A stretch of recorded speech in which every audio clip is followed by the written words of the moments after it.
یہووا نے پہلے سے خبردار کیا تھا کہ آخری زمانے میں مشکل وقت آئے گا۔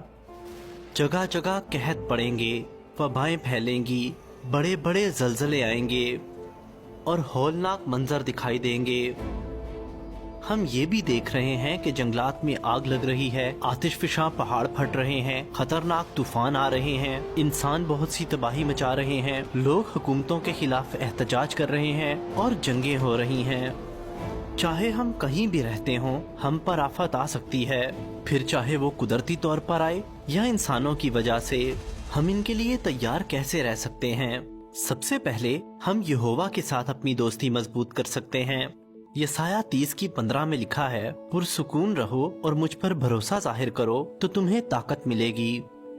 تو ابھی سے یہووا کے ساتھ اپنی دوستی کو مضبوط کریں اور اس پر بھروسہ ظاہر کریں۔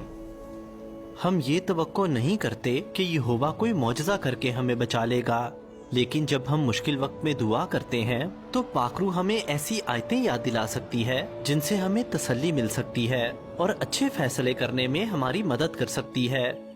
دوسری بات یہ کہ ہم پہلے سے کچھ عملی اقدام اٹھا سکتے ہیں، جیسے کہ ایمرجنسی بیگ تیار کرنا۔ آپ اپنے ایمرجنسی بیگ میں یہ چیزیں رکھ سکتے ہیں: فرسٹ ایڈ کا سامان، پانی کی بوتلیں، کھانے کی ایسی چیزیں جو جلدی خراب نہ ہوں، بائبل اور دوسری ضروری چیزیں۔ اگر ممکن ہو تو ہر خاندان اپنے لیے ضرورت کی بنیادی چیزوں کو سٹور بھی کر سکتا ہے، تاکہ یہ اس وقت ان کے کام آئیں جب ایمرجنسی میں انہیں زیادہ دیر کے لیے اپنے گھر کے اندر ہی رہنا پڑے۔ دیکھیں کہ حکومت نے لوگوں کو کون سی چیزیں اپنے پاس رکھنے کے لیے کہا ہے۔ ہمیں کلیسیا کے بزرگوں کو اپنا موجودہ فون نمبر اور پتہ بھی دینا چاہیے۔ اگر ہم ایسا نہیں کریں گے تو آفت آنے پر ہمیں وقت پر مدد نہیں مل پائے گی۔ اس کے علاوہ خاندانی عبادت کے دوران ہم بات کر سکتے ہیں کہ ہمارے علاقے میں کون کون سی آفتیں آ سکتی ہیں۔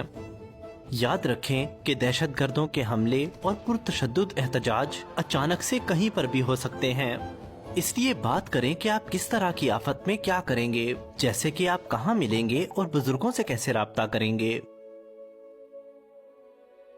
تیسری بات یہ کہ ہم آفت سے متاثر ہونے والے بہن بھائیوں کی مدد کے لیے تیار رہیں۔ اگر ہمارے علاقے میں کوئی آفت آئے گی تو کلیسیا کیسے مدد کرے گی؟ اگر کسی آفت کے بارے میں پہلے سے آگاہ کر دیا جاتا ہے تو منادی کے گروپ کا نگہبان اس بات کا دھیان رکھے گا کہ اس کے گروپ کے بہن بھائی محفوظ جگہ پر ہوں۔ آفت آنے کے فوراً بعد منادی کے ہر گروپ کا نگہبان اپنے گروپ کے بہن بھائیوں سے پوچھے گا کہ انہیں کس چیز کی ضرورت ہے۔ بہن بھائیوں تک امدادی سامان پہنچانے میں وقت لگ سکتا ہے، خاص طور پر اس وقت جب امدادی سامان کم ہو۔ اس لیے یہ بہت ضروری ہے کہ ہم آفت کے لیے پہلے سے تیار رہیں، حکومت کی ہدایتوں پر عمل کریں اور بزرگوں کو اپنی صورتحال کے بارے میں بتاتے رہیں۔ فلپیوں 2:4 میں لکھا ہے، دوسروں کے فائدے کا سوچیں۔ اگر ہم آفت سے نمٹنے کے لیے پہلے سے تیار رہیں گے تو ان بہن بھائیوں کو زیادہ مدد مل پائے گی جو زیادہ مشکل میں ہوں گے، اور ہم نہ صرف اپنی کلیسیا کی بلکہ آس پاس کی کلیسیاؤں کی بھی مدد کر پائیں گے۔ مثال کے طور پر بعض صورتوں میں بہن بھائیوں کو عارضی رہائش کی ضرورت پڑ سکتی ہے۔ شاید ہم انہیں اپنے گھر پر ٹھہرا سکتے ہیں، یا شاید انہیں کھانے پینے اور دوسری بنیادی چیزوں کی ضرورت ہو، ہم انہیں اپنی چیزوں میں سے دے سکتے ہیں۔ جبکہ کچھ صورتوں میں حالات تھوڑے بہتر ہونے پر بہن بھائیوں کو اپنے گھر کی صفائی اور مرمت میں مدد چاہیے ہو۔ لیکن جب کسی دور کے علاقے میں آفت آتی ہے تب آپ کیا کر سکتے ہیں؟ کیا آپ کو مدد کے لیے وہاں چلے جانا چاہیے؟ اگر ضرورت پڑی تو اس علاقے میں امدادی کارروائیوں کو منظم کرنے کے لیے برانچ کچھ بھائیوں کو مقرر کرے گی۔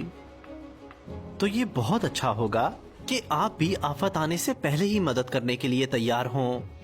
اپنی کلیسیا کے بزرگوں سے ایک درخواست فارم لیں، اس طرح ضرورت پڑنے پر برانچ کو پتا ہوگا کہ آپ مدد کرنے کے لیے تیار ہیں۔ اور یاد رکھیں کہ دعا میں بہت طاقت ہوتی ہے۔